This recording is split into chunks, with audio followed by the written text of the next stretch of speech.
Risk Rating here with the Flood Insurance Guru. Today we're talking about NFIP Risk Rating 2.0 in California. You know, we've already covered the impacts it's going to have on California. So today we're taking a deeper look at the Los Angeles County area. You know, this is a large portion of California, as the population in Los Angeles is extremely high. So today we want to talk about some of the good impacts and the bad impacts, you know, when it comes to all these changes. So that's what we're going to discuss today.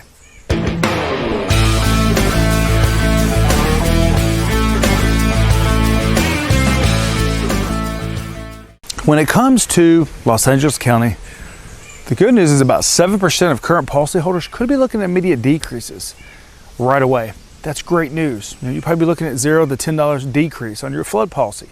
So if you want to take advantage of this new program when your renewal comes up, maybe you should.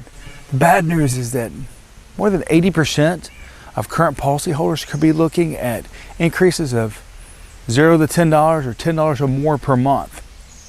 So that's the bad news. Now, do you have to take out this program, this new policy right away, or can you wait till your next renewal? Depends when your renewal falls in. You see, FEMA really wants everybody to be involved in this program fully by October 2022. So maybe you do have a renewal that has come up recently.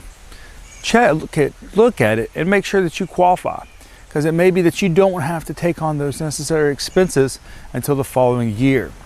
So what about policy assumptions? What about letter of map amendments? What about newly mapped rates? You know, some of all these things are still going to be staying the same in the new program. But if you've got questions about the impacts you're looking at in Los Angeles County, click below to visit our website, floodinsuranceguru.com. Remember, we have an educational background in flood mitigation, which means we can help you understand flood risks like this right here.